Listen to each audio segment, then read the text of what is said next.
ناظرین یہ جنگ بہت برے طریقے سے بیک فائر ہو رہی ہے، نہ صرف اسرائیل اور امریکہ کے اوپر بلکہ پورے ویسٹ کے اوپر۔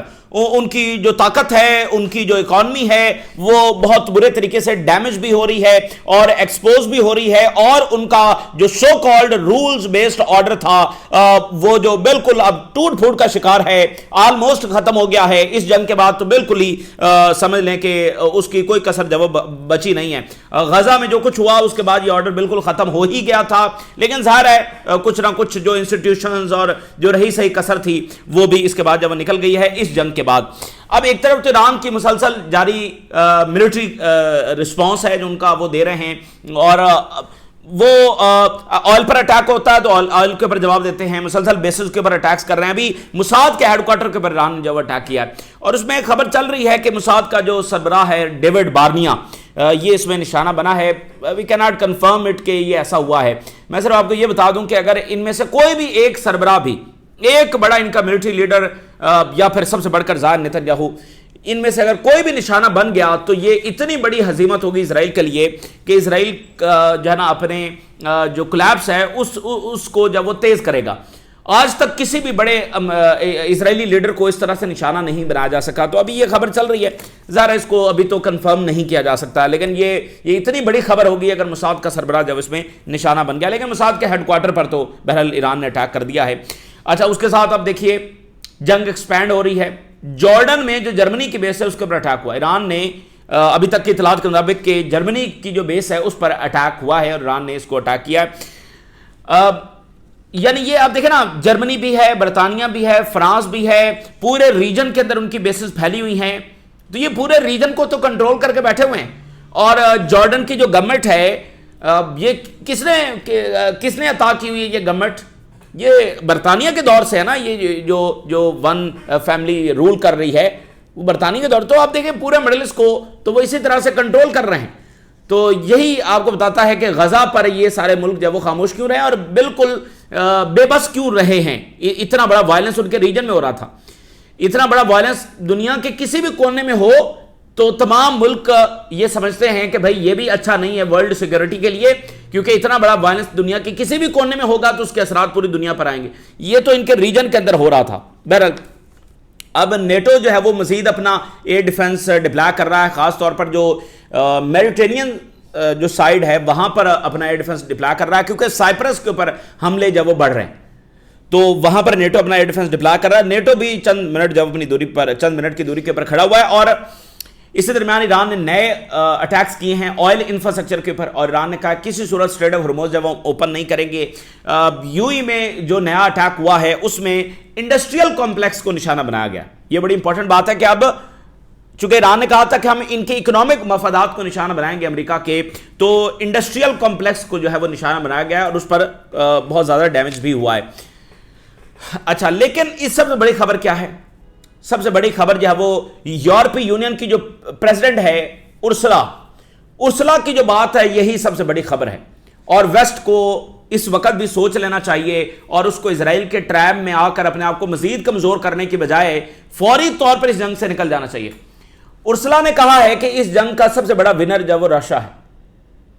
اس جنگ کا سب سے بڑا ونر امریکہ نہیں ہے، یورپ نہیں ہے، اسرائیل نہیں ہے، اس جنگ کا سب سے بڑا ونر جو وہ رشیا ہے۔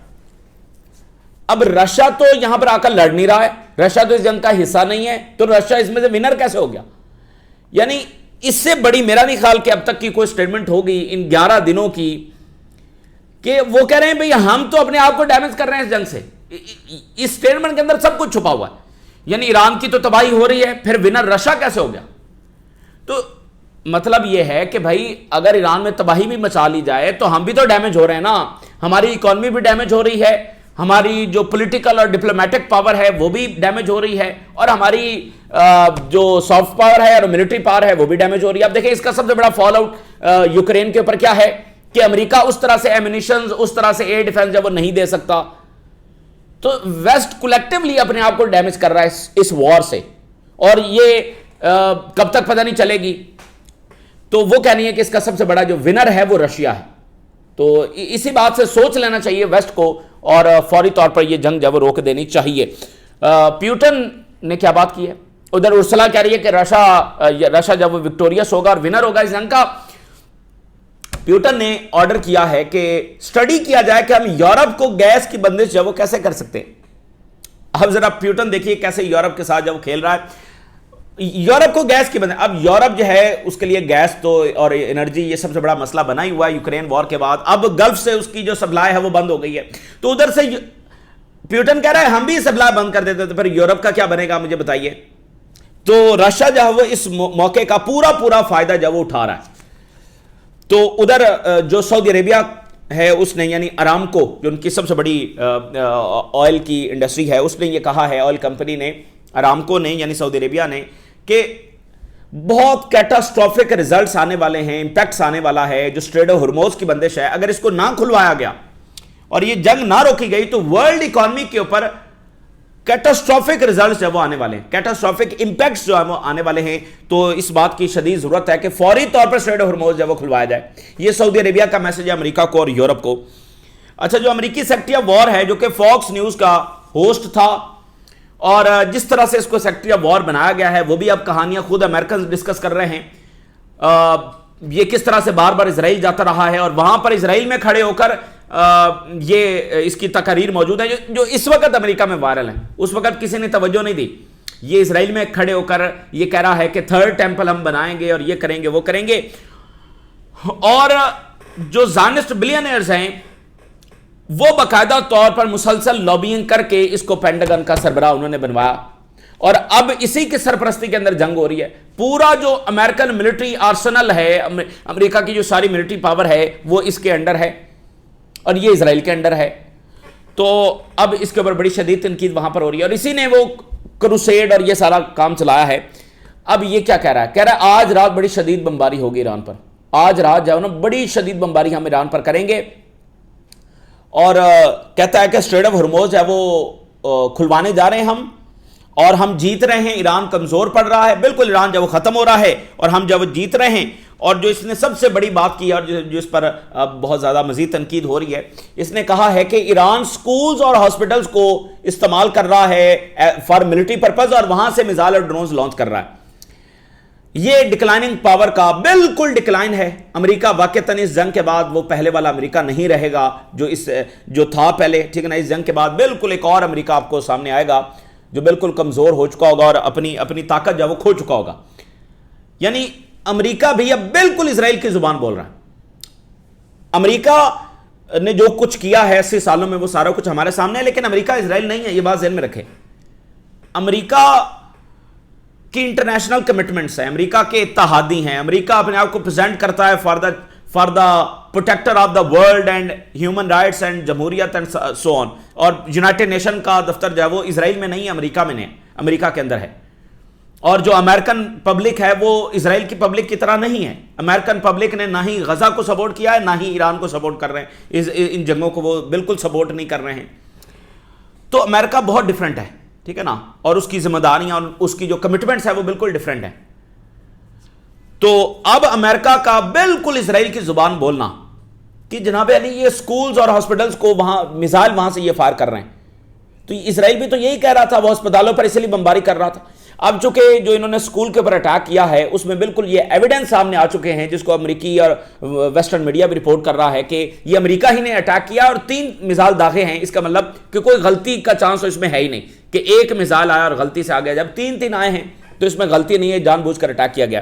تو اب یہ نیا بیانیہ جی وہ تو سکولز اور ہاسپٹلز کو اس پرپز کے لیے استعمال کر رہے ہیں، یعنی جو انڈر گراؤنڈ بیٹھے ہوئے ہیں اور وہاں سے سارا کچھ لانچ کر رہے ہیں وہ سکول اور ہاسپٹلز کو استعمال کر رہے ہیں۔ اور اسرائیل کے بارے میں یہ ثابت ہوا کہ جو وہ الزام دوسروں پر لگاتا ہے اصل میں وہ خود ویسا کر رہا ہوتا ہے۔ پچھلی جنگ میں یہ ثابت ہوا کہ اصل میں اسرائیل نے وہاں ایسی پاپولیٹڈ ایریاز اور ایسی ہیلتھ اور ایجوکیشن فیسلٹیز کے قریب اپنی ملٹری فیسلٹیز وہ بنائی ہوئی ہیں۔ تو یہ بالکل ڈکلائن ہے۔ امریکہ جو ہے وہ ایسی سوچ کے ساتھ، ایسے ورلڈ ویو کے ساتھ، اور پھر کھلے عام آ کر یہ باتیں ہو رہی ہیں، یہ اپنے آپ کو جب مزید ڈکلائن کی طرف لے کر جا رہا ہے۔ اور یہ جو مزید ڈسٹرکشن ایران کے اندر مچا لیں، امریکہ اپنے آپ کو ڈکلائن کی طرف مزید دھکیل رہا ہے۔ اب ذرا میں ارسلا کی جو سٹیٹمنٹس ہیں وہ سب سے پہلے آپ کے ساتھ شیئر کرتا ہوں۔ میرے نزدیک یہ 11 دنوں کی سب سے بڑی سٹیٹمنٹ یہ ہے، Russia is the only winner of the Middle East war. European Union chief and Macron says